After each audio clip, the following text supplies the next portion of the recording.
اعوذ باللہ من الشیطان الرجیم بسم اللہ الرحمن الرحیم وَإِنْ خِفْتُمْ أَلَّا تُقْسِطُوا فِي الْيَتَامَى فَانكِحُوا مَا طَابَ لَكُم مِّنَ النِّسَاءِ مَثْنَىٰ وَثُلَاثَ وَرُبَاعَ فَإِنْ خِفْتُمْ أَلَّا تَعْدِلُوا فَوَاحِدَةً أَوْ مَا مَلَكَتْ أَيْمَانُكُمْ ذَلِكَ أَدْنَىٰ أَلَّا تَعُولُوا صدق اللہ العظیم۔ پچھلی آیت میں یتیموں کی حق تلفی کو منع کیا گیا تھا۔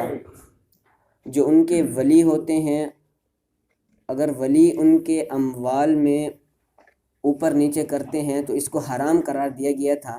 ابھی جو آیت تلاوت کی گئی ہے اس میں ایک دوسرے عنوان سے اسی چیز کا حکم دیا گیا ہے کہ جن لوگوں کی ولایت میں یتیم لڑکیاں ہیں ان سے اس خیال سے نکاح نہ کریں کہ اپنے اختیار کی لڑکی ہے جتنا چاہیں گے حق مہر دے دیں گے، اور جو اموال ان کے ملک میں ہیں وہ بھی اپنے قبضے میں آ جائیں گے۔ پچھلی آیت جو بیان ہوئی اس میں تو یہ بتلایا گیا تھا کہ یتیم کے مال کو آپ اپنے ذاتی خرچ میں نہیں لا سکتے۔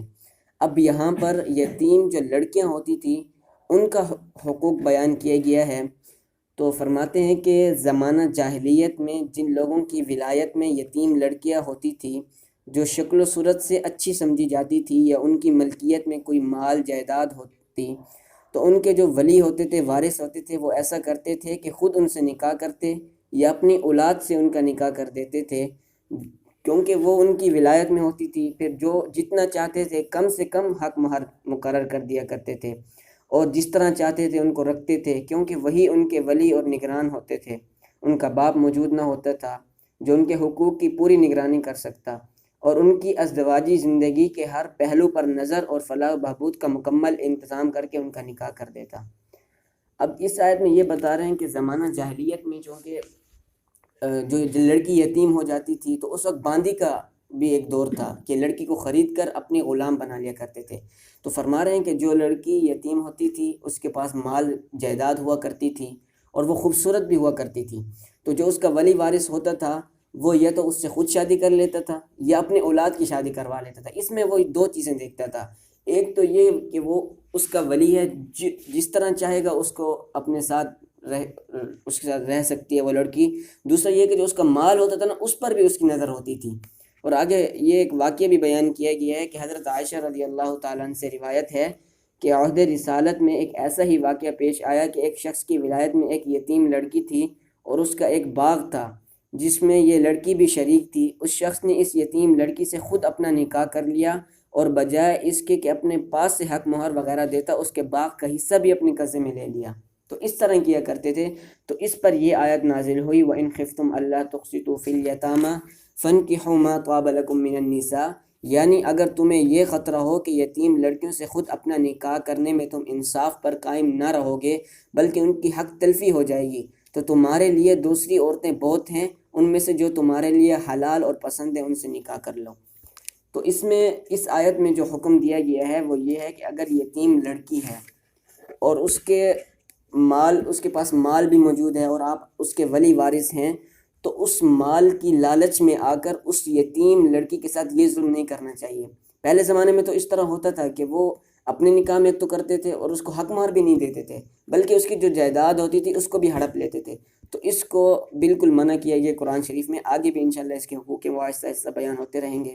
اور رمضان المبارک کے حوالے سے آج جو ہے وہ ہے کہ جن چیزوں سے روزہ نہیں ٹوٹتا وہ توڑنے والی انشاءاللہ آگے آئیں گی۔ آج یہ جن چیزوں سے روزہ نہیں ٹوٹتا ان میں دو چیزیں ہیں۔ پہلی ہے کہ جس سے روزہ مکروہ ہو جاتا ہے لیکن ٹوٹتا نہیں ہے، وہ 8 چیزیں ہیں۔ ان میں سے ہے کسی عذر کے بغیر منہ میں دوا لگانا، عذر نہیں ہے ایسے ہی بس دوا لگا لینا، یا کسی چیز کا منہ میں رکھ لینا، چکھنا یا چبانا، بشرط یہ ہے کہ حلق تک نہ جائے۔ حلق تک چلی گئی پھر تو روزہ ٹوٹ گیا، اگر حلق تک نہیں گئی، گلے تک نہیں گئی تو اس سے روزہ مکروہ ہو جاتا ہے۔ اور جان بوجھ کر منہ میں بہت سا تھوک جمع کر کے نکلنا، جان بوجھ کر۔ اور تیسرا جو ہے ٹوتھ پیسٹ وغیرہ سے دانت صاف کرنا، بشرط یہ وہ بھی حلق سے نیچے نہ اترے، اگر حلق سے نیچے اتر گئی پھر روزہ ٹوٹ جائے گا۔ تیراکی کرنا، ناک میں پانی ڈالنے یا کلی کرنے میں مبالغہ کرنا، یعنی کہ وہ غرارہ جسے ہم کہتے ہیں وہ کرنا، اس سے روزہ ٹوٹتا نہیں البتہ مکروہ ہو جاتا ہے۔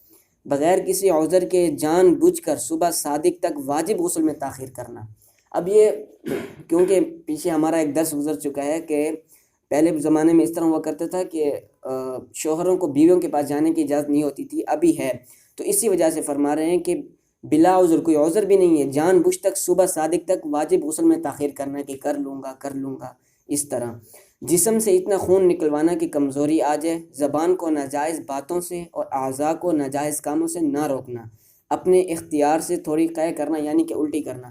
اب ان چیزوں سے روزہ مکروہ ہو جاتا ہے، ٹوٹتا نہیں ہے، اور مکروہ کا حکم یہ ہے کہ اس سے ثواب میں تھوڑا کمی آتی ہے، تو اس لیے اس سے احتیاط کرنی چاہیے۔ اور وہ چیزیں جن سے روزہ مکروہ نہیں ہوتا، نہ مکروہ ہوتا ہے نہ ٹوٹتا ہے، ان میں ہے بھولے سے کچھ کھانا پینا یا جمع کر لینا، ہم بستری کر لینا یعنی، اور بغیر ارادے کے حلق کے اندر مکھی، دھواں یا گرد و غبار وغیرہ کا چلا جانا، دانتوں میں پھنسی ہوئی چیز منہ سے نکالے بغیر نگلنا، شرط یہ ہے کہ وہ چنے کی مقدار سے کم ہو، تو اس سے روزہ مکروہ نہیں ہوتا۔ جان بوجھ کر قصدن جمع کیے بغیر تھوک نگلنا، یعنی کہ جان بوجھ کر نہیں بلکہ ایسے جیسے تھوک بندہ نگل لیتا ہے، اس سے وہ نہیں ہوتا مکروہ۔ مسواک کرنا، آنکھوں میں سرما لگانا یا دوا لگانا، اس سے بھی مکروہ نہیں ہوتا۔ کسی عذر سے منہ میں دوا لگانا یا کسی چیز کا رکھنا بشرط یہ حلق تک نہ جائے۔ وضو کے علاوہ کلی کرنا، ناک میں پانی ڈالنا، ٹھنڈک کے لیے غسل کرنا، اس سے بھی روزہ مکروہ نہیں ہوتا۔ خوشبو سونگھنا، اس سے بھی نہیں ہوتا۔ کسی بھی قسم کا ٹیکا یا ڈرپ لگوانا، اس سے بھی مکروہ نہیں ہوتا۔ خود بخود کہہ ہونا، چاہے تھوڑی ہو یا زیادہ، اور احتلام ہونا، اس سے روزہ مکروہ نہیں ہوتا۔